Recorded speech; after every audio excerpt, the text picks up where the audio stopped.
आज सुबह तकरीबन 5:13 पर एक ट्वीट आता है और वो ट्वीट है कि journalist slash anchor person anchor Imran Riaz Khan has been safely recovered, he is now with his family. और ये ट्वीट कर रही है सियालकोट पुलिस। उसके बाद बाकायदा उर्दू में लिखते हैं कि सहाफी स्लैश एंकर इमरान रियाज खान साहब बाजियाब हो चुके हैं, वो अपने घर पहुंच चुके हैं। यानी पुलिस का ये कहना है कि उन्होंने एंकर इमरान रियाज खान साहब को बाजियाब करवा लिया है और वो पहुंच गए हैं दोबारा अपनी फैमिली के साथ। एंकर इमरान रियाज खान पाकिस्तान की सबसे बड़ी आवाज, पाकिस्तान में सबसे ज्यादा सुना जाने वाला, पाकिस्तान में सबसे मैसिव व्यूअरशिप, पाकिस्तानी सहाफत का सूरज, एक ऐसा साफी जिसे पुलिस के कस्टडी से, पुलिस के हाथों से उठाया गया, उसके बाद उन्हें अगवा किया गया और उसके बाद गायब कर दिया गया, जो ना सिर्फ पाकिस्तान की बल्कि ग्लोबल खबर बनी, पूरी दुनिया की खबर बनी और 142 दिनों से पाकिस्तान की सबसे बड़ी खबर है। आज बाजियाब हो गए हैं, उसके बाद भी ये बहुत बड़ी खबर है। अभी इमरान रियाज खान साहब फैमिली के साथ मौजूद हैं। आप सबको मुबारक हो, बहुत बहुत मुबारक हो। चूंकि पूरा पाकिस्तान ऐसा महसूस हो रहा था कि कैद है, बंद है, घुटन है, और वो घुटन किसी हद तक कम हुई है। चूंकि हमारी एक आवाज, एक साफी दोबारा से बाजियाब हो गए हैं। लेकिन इसके अंदर बहुत सारे सवाल हैं, बड़े संजीदा नौयत के सवाल हैं,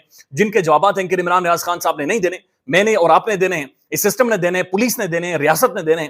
वो सवाल आगे जाकर पूछते हैं। लेकिन अभी एंकर इमरान रियाज खान साहब की जो फैमिली से हमारी बात हुई है, अभी तक जब मैं ये वीडियो कर रहा हूं, तकरीबन 3 से 4 दफा उनकी फैमिली के कुछ अहम तरीन शख्सियत जो इमरान रियाज खान साहब के बहुत ज्यादा करीब हैं, उनसे हमारी बात हुई है। और वो ये बता रहे हैं कि एक तो एंकर इमरान रियाज खान साहब की दाढ़ी बड़ी हुई है, सफेद दाढ़ी काफी ज्यादा ग्रो हो चुकी है। और फिर साथ साथ ये बताया जा रहा है कि उनका वेट बहुत ज्यादा लूज हो चुका है, यानी हेल्थ वाइज डिटेरियोरेट किया है एंकर इमरान रियाज खान साहब ने।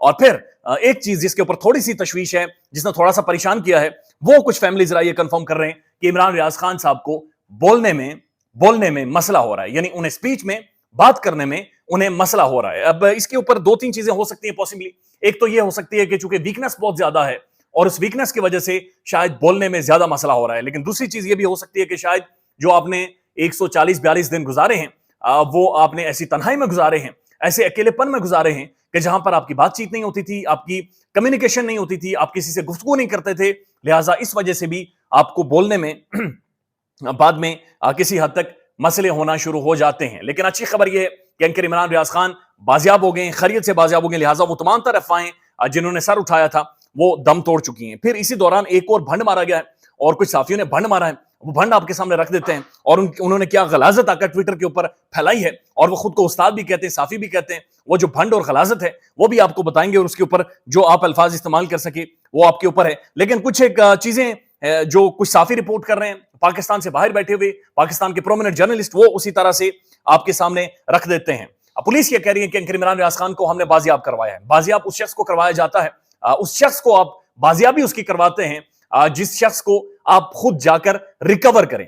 तो अगर पुलिस ने इमरान रियाज खान साहब को रिकवर किया है, तो पुलिस ने वो तस्वीरें जारी नहीं की कि कहां से रिकवर किया, किसकी कस्टडी में थे इमरान रियाज खान का, कौन सी जगह पर थे, कौन से शहर में थे। इस हवाले से पुलिस ने कुछ नहीं बताया। पुलिस सिर्फ ये कह रही है कि हमने बाजियाब करवाया है। दो कि मैं और आप सारे जानते हैं कि पुलिस की कितनी सख्त है और पुलिस की कितनी कैपेसिटी है, बल्कि पुलिस के हाथों से ही एंकर इमरान रियाज खान साहब को उठाया गया था, जिसका वीडियो एविडेंस आज भी एग्जिस्ट करता है।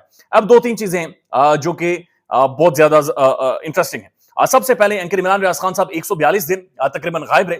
उनमें से जो पहला हफ्ता है इमरान रियाज खान साहब ने वो पुलिस की हिरासत में गुजारा, और अगले 134 दिन ऑलमोस्ट, या अब ये कह सकते हैं कि अगले 34-35 दिन उन्होंने नामालूम मुकाम पर गुजारे हैं। वजाहत सईद खान ये कहते हैं कि इमरान रियाज खान साहब को पहले लाहौर में रखा गया, लाहौर में रखने के बाद इमरान रियाज खान साहब को कराची ले गए, कराची में इमरान रियाज खान साहब को रखा। अच्छा, इस दौरान ये भी खबरें रिपोर्ट होती रही कि मुख्तलिफ हॉस्पिटल्स का भी इमरान रियाज खान साहब को विजिट करवाते रहे, मुख्तलिफ हॉस्पिटल्स में भी ले जाते रहे।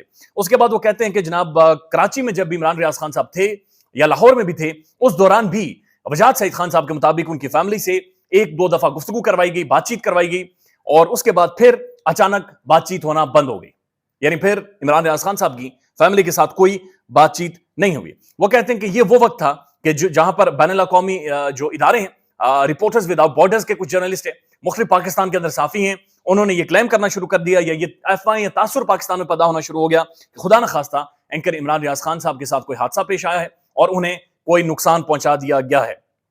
तो ये सब कुछ अभी तक हुआ है। और अभी जो लोग इमरान रियाज खान साहब से मिलकर आए हैं, मैं बहुत सारे यूट्यूबर्स को देख रहा था जो उनके घर के बाहर खड़े होकर वीडियोस बना रहे हैं, उनमें बहुत सारे ये कह रहे हैं कि हेल्थ वाइज बहुत ज्यादा डिटेरियोरेट कर गए हैं, बोलने में मसला हो रहा है। लेकिन एंकर इमरान रियाज खान साहब ने खुद बहुत सारे साथियों को यह कहा है कि मैंने कोई डील नहीं की, मैंने कोई बातचीत नहीं की, मैंने कोई अपने उसूलों के ऊपर समझौता नहीं किया, मैंने सहाफत के ऊपर समझौता नहीं किया।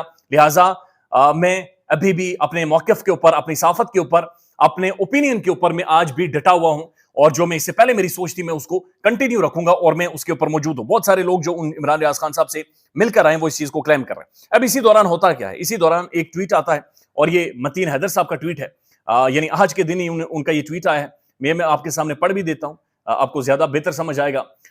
मतीन हैदर साहब लिखते हैं कि breaking news, there are reports that anchor Imran Riaz Khan after massive software transformation has returned home.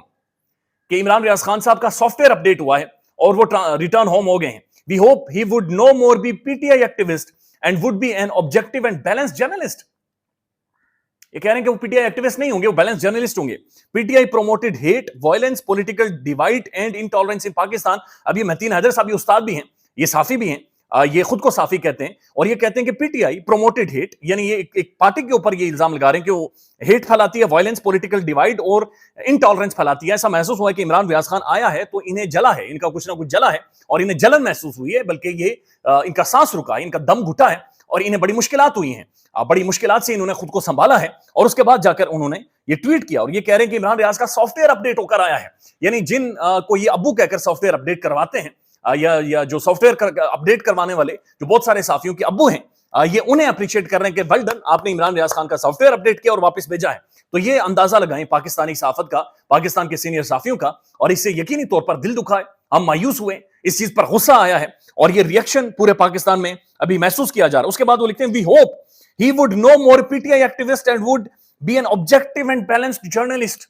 ये कह रहे हैं वो ऑब्जेक्टिव एंड बैलेंस जर्नलिस्ट होगा, वो पीटीआई का एक्टिविस्ट नहीं होगा। जनाब, वो पीटीआई का एक्टिविस्ट नहीं था, वो रिजीम चेंज के ऊपर बातचीत कर रहा था। वो ये बात कर रहा था कि पाकिस्तान के अंदर हुकूमतें क्यों गिराई जाती हैं, हुकूमतें क्यों तब्दील करवाई जाती हैं और कौन सी कुव्वतें हैं, कौन सी ताकतें हैं, या कौन से आपके बकौल जो आपके अब्बू हैं जो सॉफ्टवेयर अपडेट करते हैं, उन्होंने जनाब ये हरकत की है, उन्होंने ये रिजीम चेंज पाकिस्तान में की है। So he was not a PTI activist but a journalist जो क्रिटिक था रिजीम चेंज का, एक जर्नलिस्ट जो क्रिटिसाइज कर रहा था कि रिजीम चेंज पाकिस्तान में नहीं होनी चाहिए, और जिन लोगों ने रिजीम चेंज की है, बैकडोर जिन्होंने मामलात को चलाए हैं, जिन्होंने बिहाइंड द सीन चीजें बदली हैं, उनके हवाले से वो गुफ्तगू कर रहा था, बातचीत कर रहा था। लेकिन मतीन हैदर साहब को ऐसा लगा, इन्हें ऐसा महसूस हुआ सर को कि जनाब इमरान रियाज खान बुनियादी तौर पर एक पीटीआई एक्टिविस्ट बन गया है और ये पीटीआई जो है ये हेट्रेड फैलाती है, ये नफरत फैलाती है, ये पॉलिटिकल डिवाइड फैलाती है, लिहाजा पीटीआई मसला है। यानी पीटीआई पाकिस्तान की लार्जेस्ट पॉलिटिकल पार्टी, पाकिस्तान की लार्जेस्ट पॉलिटिकल पार्टी जो इस वक्त है, दुनिया की 10वीं बड़ी पॉलिटिकल पार्टी, दुनिया की 10वीं बड़ी सियासी जमात के बारे में मतीन हैदर साहब वन फाइन मॉर्निंग उठकर कहते हैं, सुबह सुबह उठकर कहते हैं टेंशन मार के कि जनाब ये पॉलिटिकल डिवाइड फैलाती है, हेट्रेड फैलाती है, नफरत फैलाती है, और ये इमरान रियाज खान इनका पॉलिटिकल एक्टिविस्ट है।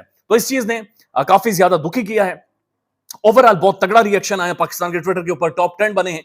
मोहित पीरजादा साहब ने एक ट्वीट किया है, बड़ा जबरदस्त है। वो लिखते हैं, Imran Riaz Khan is finally a free man, congratulations to all Pakistani nation and those. और उसके बाद उन्होंने लाहौर हाई कोर्ट के जो आमिर भट्टी साहब है उन्हें भी बहुत ज्यादा अप्रिशिएट किया है। लेकिन उसके बाद जो 2-3 सवाल मोहित पीरजादा साहब पूछ रहे हैं, इन सवालों के जवाब देने होंगे और इन सवालों के जवाब आएंगे और यकीनी तौर पर आएंगे। और ये सवालात ये हैं, but the painful question remains, who was responsible for this illegal abduction? कौन जिम्मेदार था इस गैर कानूनी अबडक्शन में, इस गैर कानूनी अगवाकारी में, and forced disappearance of countries most prominent media person, और जिसने जबरदस्ती पाकिस्तान के प्रोमिनेंट मीडिया पर्सन को गायब किया।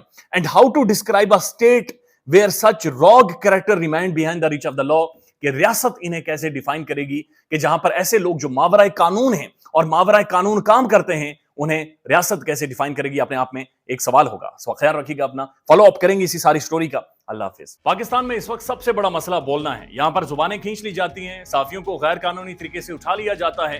पाकिस्तान का मीडिया मुकम्मल तौर पर कंट्रोल्ड है, एक मैसिव सेंसरशिप है और इसी तरह का दबाव सियासत.pk भी फेस कर रहा है। जहां पाकिस्तान भर में सियासत.pk को गैर कानूनी तौर पर, गैर कानूनी तरीके से तकरीबन 100 से ज्यादा दिन हो गए सियासत.pk को बंद कर दिया गया है। मीडिया में आवाज उठाने के साथ साथ तमाम तरह का कानूनी चाराजोई के बावजूद भी कहीं पर कोई सुनवाई नहीं होती, कहीं पर कोई बात सुनी नहीं जा रही, कहीं पर भी किसी भी दस्तक को महसूस नहीं किया जा रहा। अब इसका हल क्या है? सारे मसले का हल क्या है? क्या खामोश हो जाएं? खामोश तो नहीं होंगे, बात तो होगी और बात तो करेंगे। खबरें तो आप तक पहुंचानी है, लिहाजा आपने अब किरदार अदा करना है, अपनी जिम्मेदारी का मुजाहिरा करना है।